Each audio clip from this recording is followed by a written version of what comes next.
पहले मेरा आप सभी को प्यार भरा प्रणाम। मैं मधु जोशी स्वागत करती हूँ आपका अपने YouTube चैनल मधु गढ़वाली 121 पे। तो आज की वीडियो में मैं आपको भैया दूज और यम द्वितीया की कथा सुनाऊंगी। आप भी मेरे साथ भैया दूज की कथा का श्रवण कीजिए। कथा ध्यान पूर्वक और पूरी जरूर सुनिएगा। यह त्योहार कार्तिक शुक्ल पक्ष की द्वितीया को मनाया जाता है। यह भाई बहन के प्रेम का प्रतीक है। इस दिन भाई बहन के साथ साथ यमुना स्नान करना, तिलक लगाना, बहन के घर भोजन करना अति फलदायी होता है। इस दिन बहन भाई की पूजा कर उसके दीर्घायु तथा अपने सुहाग की कामना कर हाथ जोड़कर यमराज से प्रार्थना करती है। इसी दिन सूर्य तनया यमुना जी ने अपने भाई यमराज को भोजन कराया था, इसलिए इसे यम द्वितीया भी कहते हैं। इस दिन श्रद्धावनत भाव से स्वर्ण वस्त्र आदि बहन को देने चाहिए। भैया दूज की कहानी। एक जाट था, एक भाट था। जाट की बहन थी, भाट की बहन नहीं थी। भैया दूज का दिन आया। जाट ने कहा, आज भैया दूज है, मैं अपनी बहन के यहाँ जा रहा हूँ। भाट बोला, मेरे तो कोई बहन नहीं है, मैं भी चलता हूँ। मैं किसी को मुँह बोली बहन बना लूँगा। वे दोनों चल दिए। आगे चलकर जाट अपनी बहन के यहाँ रुक गया। भाट ने देखा कि कुएं पर दो पनहारी पानी भर रही है और आपस में बातें कर रही है कि आज भैया दूज है, आज हमारा भाई आएगा, जल्दी जल्दी चलो। दूसरी बोली, मेरा तो कोई भाई नहीं है, मैं किसको टीका करूँगी। भाट वहाँ से ये बातें सुन रहा था। पनहारी पानी लेकर अपने घर को चल दी। पीछे पीछे भाट भी चल दिया। वह घर आई, मटका रखकर चरखा काटने बैठ गई। भाट ने जाकर कहा, दीदी राम राम। वह जो खड़ी हुई तो चरखे का तार टूट गया, वो तार जुड़ा नहीं। वह भाई से कैसे मिले। वह भगवान से प्रार्थना करने लगी कि तार जुड़ जाए तो मैं भाई से मिलूं। तार जुड़ गया। वह भाई से मिल ली। पड़ोसन को पूछने लगी, आज मेरा भाई आया है तो चावल कैसे बनाऊं। पड़ोसन ने कहा, तेल में छौंका दे और घी में चावल चढ़ा दे। न छौंका ही सूखे न चावल गले, भैया भूखा बैठा रहा। भाट मन में सोचता कि मुँह बोली बहन है, सगी बहन होती तो अभी तक खाना खिला देती। इतने में ससुर बाहर से आता है। ससुर कहता है कि कोई अकलमंद बहू होती तो गोबर मिट्टी से चौका लीपती और पानी में चावल चढ़ाती। अब उसने वैसा ही किया, मिट्टी से चौका लीपा और पानी में चावल चढ़ाए। अब चौका भी सूख गया, चावल भी पक गए। अब उसने अपने भाई को खाना खिलाया। भाई को रहते हुए 3 दिन हो गए। भाई कहता है कि बहन अब मैं घर जाऊंगा। बहन मना करती है, लेकिन भाई कहता है अब मैं जाऊंगा। बहन ने सास ननद की चोरी से रात को चावल पीसकर पिन्नी बनाई और अपने भाई को दे दी। उसमें सांप पिस गया। पिन्नी लेकर भाई चला गया। सुबह उठकर देखती है कि उसमें सांप पिसा हुआ है। सांप को पिसा हुआ देखकर बहन भाई के पीछे पीछे जाती है। नदी के किनारे पर आकर देखती है तो उसका भाई मरा पड़ा होता है। बहन तो वहीं बैठ जाती है।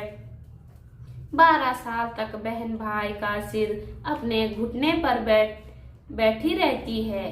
कीकर बोलती है, कांटे काट कटीली, कांटे लगा फूल, फूल तोड़ माथे लगा, जगा सो ताबीर। बहन कहती है कि एक बार और बोल। फिर वह बोलती है, बहन फिर कहती है कि बहन एक बार और बोल, तो कीकर तीसरी बार बोलती है।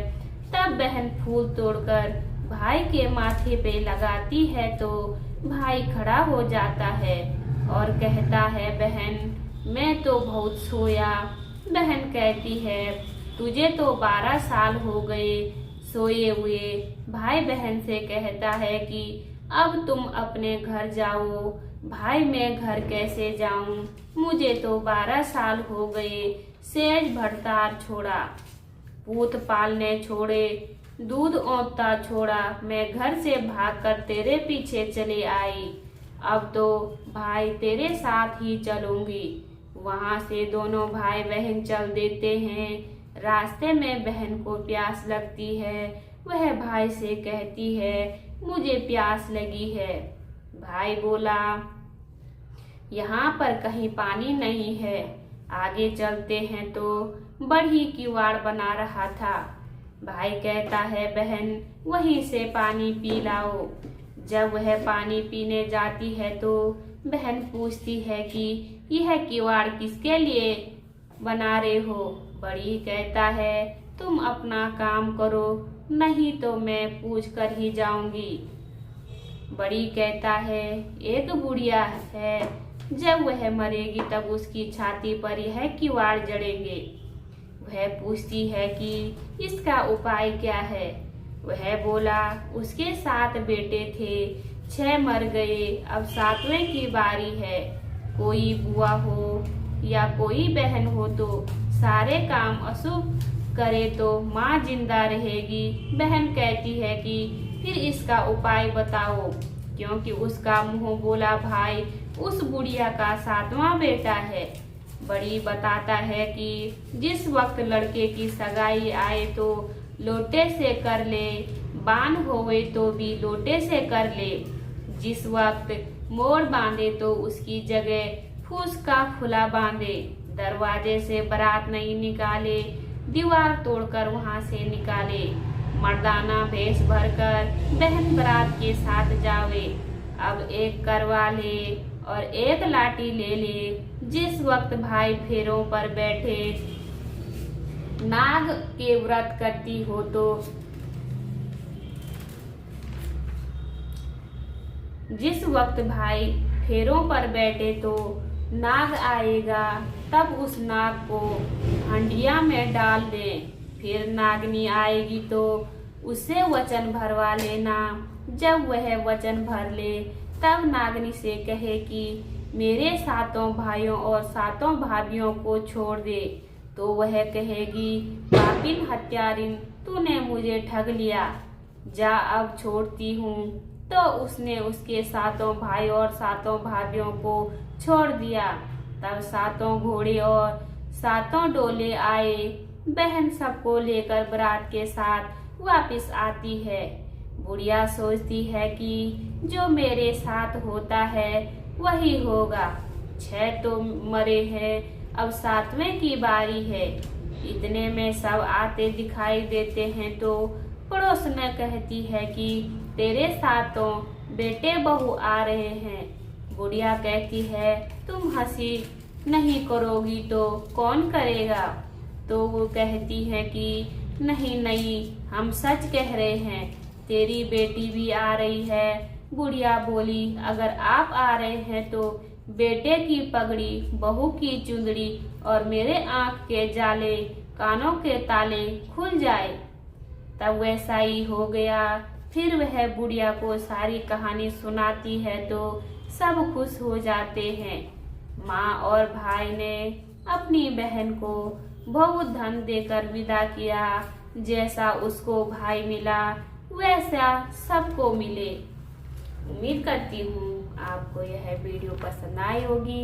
वीडियो पसंद आए तो वीडियो पे लाइक कीजिए, कमेंट कीजिए, अपने दोस्तों के साथ शेयर कीजिए। चैनल पे नए हो तो सब्सक्राइब जरूर कीजिए। मैं मधु जोशी मिलती हूँ आपको अगली कथा में। तब तक के लिए बाय बाय, धन्यवाद।